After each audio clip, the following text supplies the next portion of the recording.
With indexing, you don't lose. In this episode, I'm going to address the topic, index funds versus indexing. What's the difference? Get ready. I'm going to share with you some insights that many financial advisors simply do not understand. So I'm going to explain the difference between index funds and indexing, which is a strategy. An index fund is just a commodity.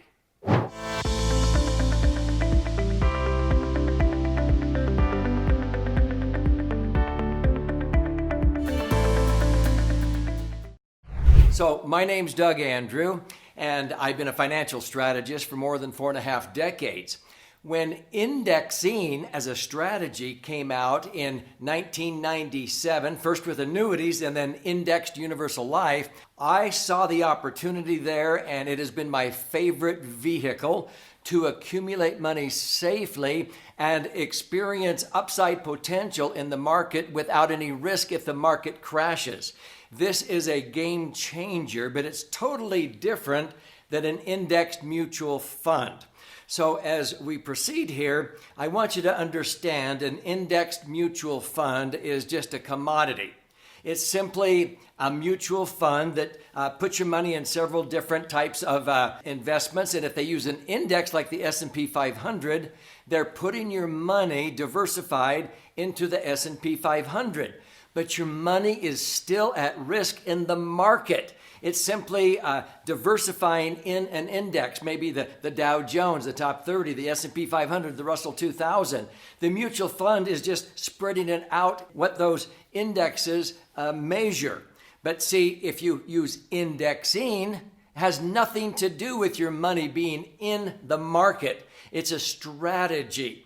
So I'm going to explain what indexing is and how powerful it is and how it has helped me to raise my internal rate of return on my max funded insurance contracts from about 7.2%, 8.2% up to 9 and 10% by using indexing and rebalancing.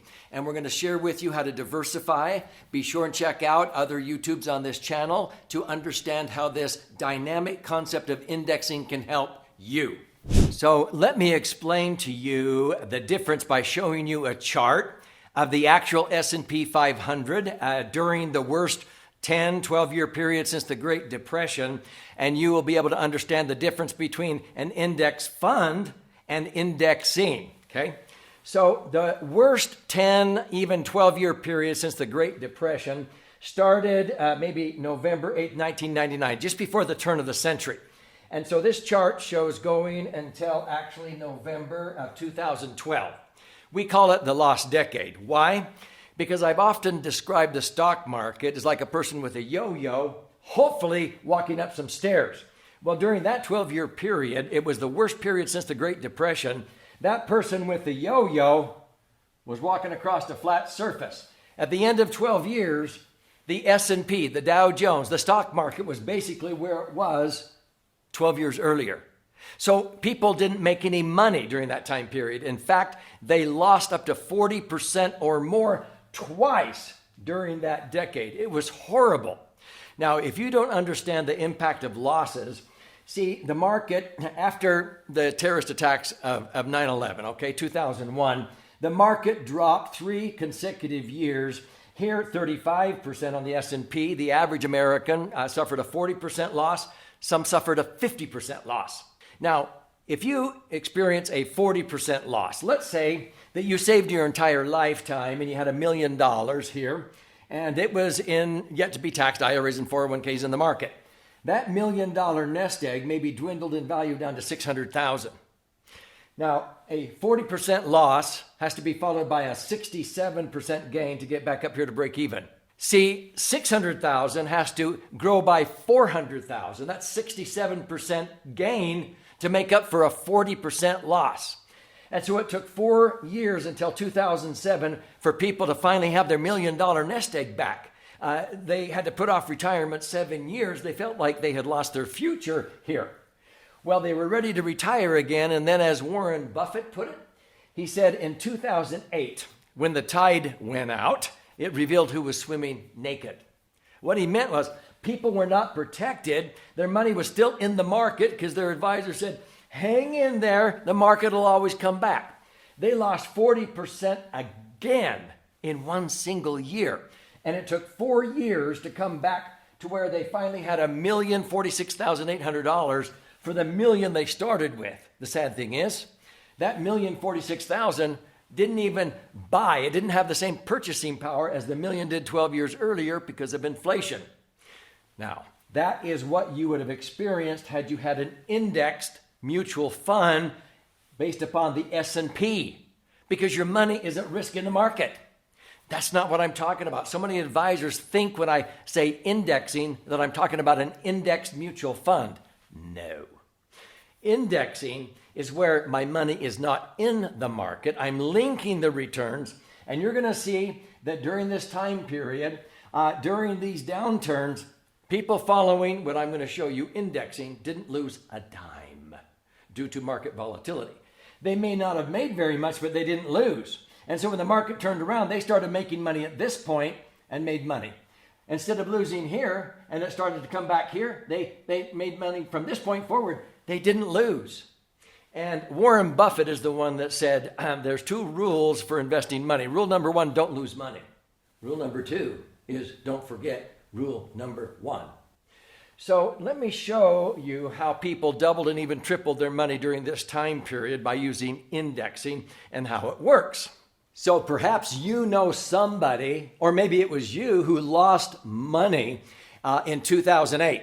So pay close attention. Share this video. Watch very close, because I'm going to empower you to never lose money again due to market volatility. So with indexing, what you're doing is you're linking your returns to an index, but your money is not invested in those stocks or those mutual funds. Now, my favorite place to deposit serious cash is a max-funded indexed universal life insurance policy. Did you hear that? Why? Because it's the only vehicle in the Internal Revenue Code that allows you to accumulate your money tax-free, access that money tax-free, and when you ultimately die, it blossoms in value and transfers income tax-free. People say, I've never seen an insurance policy earn very much interest or rate of return. Well, you haven't seen an indexed universal life that is maximum funded, meaning you take the least amount of insurance the IRS will let you get away with, and you put in the most money the IRS allows as fast as they allow. It turns into a tax-free cash cow. You're going to see here, I have averaged returns of 7, 8, 10%. Some years I've earned 16, 25%. So I'm going to be very conservative here. Let's say that I have $1 million of cash value inside my insurance policy. Many clients have $1 million, some have 100,000, some have 10 million. Just extrapolate from this example. So if I have $1 million of cash inside my insurance policy, what is the insurance company doing with that? They are keeping it in their general account portfolio, and that is made up of AAA and AA bonds. If they ever loan money on skyscrapers and shopping malls, they only loan like 50, 60% loan to value. They don't loan 80% loan to value. If they ever have to foreclose on a skyscraper, they come out smelling like a rose. And so the general account portfolio of insurance companies, usually in high interest environments back in the 1980s when Universal Life first came out, they were earning between 11 to 15% because mortgage rates were high, bonds were high. Banks were paying on CDs over 10%. The last couple of decades, we've been in a lower interest environment. So let's say from 2000 to 2012, most insurance companies were earning about 6% on their general account portfolio. That's what this is, general account portfolio. And so over a 30-year period, this has been the returns. The range was 5 to 17. They had averaged between 8 and 9 since 1980. But the last 10 years, that period I'm talking about, they were earning maybe 6. They need one of those percentage points for them, and they were netting 5. That's what they pay me. So anytime I want, if I have $1 million in there, I can tell the company, this year, just pay me the general account portfolio rate, 5%. That's 50 grand. Now it's tax-free. I can take it out as tax-free. I can leave it there. And now I have $1,050,000 growing tax-free. So far, so good. But the insurance company allows me to link to an index if they offer it. And the ones that I choose do. So if I link to an index, what I'm doing is I'm saying, okay, I want you to pay me whatever the index that I choose, or indices. Let's use the S&P because that's the example I gave you. So if I link to an index, now my money has to stay safe in the insurance company, the million earning 5. But they have to pay me whatever the S&P does if the S&P makes money. So for example, in 2011, November 2011 going to 2012, it was an election year. So I knew my chances were pretty good that the economy would grow more than 5% because incumbents, Obama, he wanted to make the economy look vibrant, dynamic, and growing. So he did all kinds of smoke and mirrors with the economy of fiscal and monetary policy to get reelected. I knew that. Now, there could have been a terrorist attack that caused the market to dive, but I wouldn't have lost. Here's why. The S&P 500, let's say it was 1,000 at the beginning. 1 year later, let's say it's 1,100, which is pretty close to what it was back then. That's a 10% increase. The insurance company must pay me 10%. They must pay me 100,000 on my million. How can they afford to do that if my million is not invested in the market? What am I relinquishing? The for sure 5, the 50,000. I'm saying, don't you dare put my million at risk. I want to have that preserved in your company. The interest you're earning, the 5%, the 50,000, do whatever you need to do with that to have the wherewithal to pay me if the S&P goes up. So what do? They take that 50,000 and they buy upside options in the S&P. This is a no-brainer. They're the number one purchaser of options in the world. So they buy options, and if the S&P doubles, that 50,000 doubles to 100,000. It didn't cost them anything. They're big boys and girls. People say, how can they afford to do that? They're not having to cough up money. 50,000 of options double to 100. Many times it triples to 150,000, but they usually have to cap it because they don't have your million to put out there in the market. I don't want them to. They only take the interest on my million to buy options. So they have to cap it. So what happens is that's called a 0% floor. If the market went down, the options expire worthless. I lost the for sure 5%, but I didn't lose my million. But see, why do I do that? Because on the average, in a 10-year period, there will be 7 up years compared to 3 down years. I'll come out way ahead. That decade, that worst decade, 2000 to 2010, there were 5 down years, only 5 up years, and I doubled my money. Here's how. 7.23%. If they cap you at 15, and by the way, I had 1 year they capped at 17 and another year capped at 16. I'm going to put the cap at 15. If the market goes down, I don't make anything, but I don't lose. But when the market goes up, they'll pay me whatever the S&P does up to 15. They can't pay me way up to nothing because they don't have enough money to buy options to do that. So 0 sometimes is my hero. So 5 of the 10 years, I earned 0. The other 5 years, I made money up to 2 of the years, 15%. My average was 7.23. 7.23 divided into the rule of 72, my money doubled. $1 million doubled to $2 million when most Americans barely had their million back. That's by using indexing instead of an indexed fund. Are you getting it? Now, that's not all the choices you have. I can choose a 2% floor if the market goes down. Now they use 20,000 to keep there, and the other 30,000 they buy options, and they lower the cap. Your average in that one is 8%. Sometimes I take a 0% floor and opt for a 13% cap because they will pay me 140% participation of whatever the S&P does. If the S&P only goes up 5, I get 7 because they pay me 140% because they're using the whole 50,000 for options and they're keeping the cap at 13. Sound complicated? Not when you study it in my most recent best-selling book. Which one do I use? All of them. By diversifying, I actually earned 9.62% in that worst decade. Okay? Now, here's what I'm sharing with you. Get ready. If I went too fast, let me show you the results. Okay? So I superimposed that S&P chart. If you had your money in an indexed S&P fund, okay, indexed to the S&P 500, your money here, 100,000, would have done this. Those 2 dips after 9/11, okay, and 2008, and in 2009 it came back. Okay, I'm going to stop right here in April of 2009. your 100,000 still is only worth 68,000. Now, it started coming back up again, but let's take that snapshot in time. Using indexing, and I'm just going to use the 0% floor, 15% cap. Okay, I made 10% just like people in the market. But during these 3 years, I didn't earn anything, 0, 0, 0.